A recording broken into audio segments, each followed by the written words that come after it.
Uma boa noite a todos.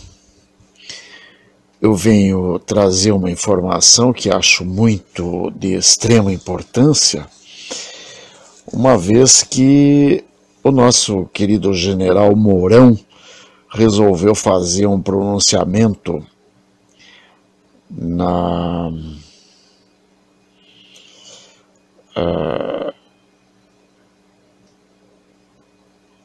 no Grande Oriente, em Brasília, e nesse pronunciamento ele deu uma declaração acerca de uma opinião própria acerca de uma possível intervenção militar no Brasil.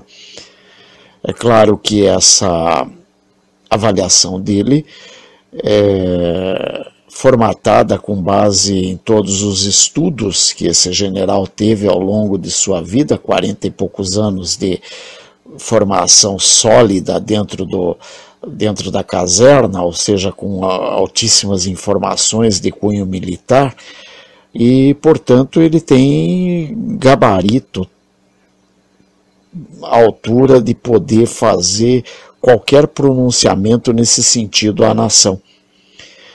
Mas a esquerdopatia desavisada, que acha que somente eles podem manifestar suas opiniões, resolveram criminalizar a opinião do general Mourão e pediram a cabeça do general Mourão ao comandante geral, general Vilas Boas. E é claro que isso foi ao conhecimento de toda a corporação militar, e a corporação militar resolveu fazer sua avaliação. A avaliação não vem ao caso agora, apesar de ter sido positiva a favor do general Mourão, mas vem ao caso agora a resposta do general de brigada Paulo Chagas. Esta foi uma resposta imediata e eu vou ler para vocês exatamente qual é essa resposta que o general de brigada Paulo Chagas dá ao senador Randolph Rodrigues. Sigo lendo o texto do general Paulo Chagas. Excelentíssimo senhor senador Randolph Rodrigues, corrija-me, por favor, se eu estiver enganado, mas de acordo com as minhas observações, baseadas na forma como Vossa Excelência faz seus pronunciamentos públicos, o senhor faz parte de uma minoria que se julga discriminada no conjunto da sociedade e que coerentemente empenha-se pela aprovação de leis que privilegiem o seu direito à vida, à manifestação de suas opções e à integridade física, acima do que é oferecido aos demais brasileiros. Repito, por favor, corrija-me e desculpe-me se eu estiver enganado. Pensando assim, julgo ser incoerência de sua parte e exclusão dos militares do direito à opinião e a criminalização das instituições armadas por realizarem a análise e o planejamento da execução das suas missões constitucionais. O seu pronunciamento na tribuna do Senado a respeito da palestra e das declarações do general Antônio Hamilton Mourão no Grande Oriente do Brasil permite acreditar que, na sua opinião, os militares não têm esse direito e que devem ser considerados e tratados como cidadãos de segunda classe, condenados ao silêncio e ao servilismo. O senhor se refere a um integrante do alto comando do Exército como maluco e à instituição a quem pertence como chantagista, sem considerar que fazem parte da sociedade e da estrutura organizacional do Estado brasileiro e desconsidera que a democracia garante a todos os brasileiros o direito de pensar, querer, defender suas ideias e anseios e de exercer na plenitude a sua profissão e o seu dever profissional. A postura adotada por Vossa Excelência nos permite aduzir que, na sua maneira de pensar, a divulgação de posições pessoais, e neste caso profissionais de militares, mesmo que no ambiente reservado de um templo maçônico, constitui-se em ameaça à democracia e à hierarquia, quando na verdade é e foi apenas a difusão da análise institucional de uma missão prevista na Constituição. Os militares, senador Randolph, têm o dever de estar sempre atentos às conjunturas internas e externas para, se necessário, correr em socorro da pátria e da sociedade quando essas estiverem dominadas pela ilegalidade e pela desordem, como é sem dúvida o rumo tomado pelo Brasil quando o observamos de dentro do local de trabalho de Vossa Excelência. Mais ainda, senhor senador, as Forças Armadas devem planejar seu emprego dando prioridade às hipóteses mais extremas e graves, como é o caso da situação de completa ausência de condições de qualquer dos poderes para cumprir seus deveres e de assumir a iniciativa das providências necessárias ao restabelecimento da ordem e do cumprimento das leis, conforme foi comentado pelo general. Na opinião de grande parte da sociedade, onde incluo a minha, considerando a fragilidade moral dos três poderes da República, essa hipótese, além de ser a mais grave, é também a de maior probabilidade de ocorrer. Portanto, senhor senador, crescem de importância, de seriedade e de utilidade pública as declarações do brilhante militar pretensiosamente criticado por Vossa Excelência. Sugiro que o senhor medite sobre a incoerência e o despropósito do seu pronunciamento e que, em oportunidade que obviamente não lhe faltará, retrate-se publicamente para o bem da verdade, da sua imagem e da tranquilidade do povo dessa terra devastada pela prática da demagogia, da desonestidade e da irresponsabilidade, como Vossa Excelência muito bem sabe. Respeitosamente, General de Brigada Paulo Chagas.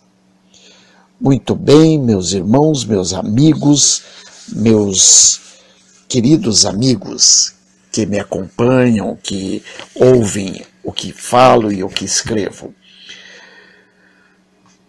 Assino embaixo, não somente de toda a palestra do general Mourão, que acompanhei ponto a ponto, vírgula a vírgula, mas também assino embaixo a carta do general Paulo Chagas, a quem acompanho há bastante tempo também, assim como ao general Mourão. Por quê? Porque são duas pessoas de altíssimo nível dentro da hierarquia militar e, portanto, dentro da hierarquia do poder no Brasil. Devemos lembrar que o poder no Brasil, por um lado, é representado pelo presidente da República, pelo STF, pelo Senado e pelo Congresso. Enfim, desde que esses poderes estejam em harmonia. Agora, por um outro lado, nós temos também o poder militar das Forças Armadas, Exército, Marinha e Aeronáutica, que, em falhando o poder primariamente dito, ou seja, do presidente da República e as instituições adequadas, entrarão em ação, então, as Forças Armadas para recolocar o país no rumo, no prumo que deve ser recolocado. Fico muito feliz de ter visto aqui o general Paulo Chagas falando, não em defesa do general Mourão, porque não havia necessidade. O general Mourão é um homem da mais íntegra qualidade ética e moral e, portanto, dispensa qualquer tutela, seja de quem quer que seja. Ele é um homem de mais de 60 anos, portanto, dentro das suas faculdades, dos seus direitos constitucionais, um cidadão acima de qualquer suspeita, um cidadão que está dentro dos seus limites constitucionais, um cidadão que preza pelos valores morais e éticos da sociedade, portanto, pode se manifestar a qualquer instante. E tudo o que ele falou está estritamente e rigorosamente dentro de uma normalidade. Ele não falou absolutamente nada que não pudesse estar sendo dito em qualquer lugar, inclusive num jardim de infância, ao contrário daquilo que o senador Randolph prega.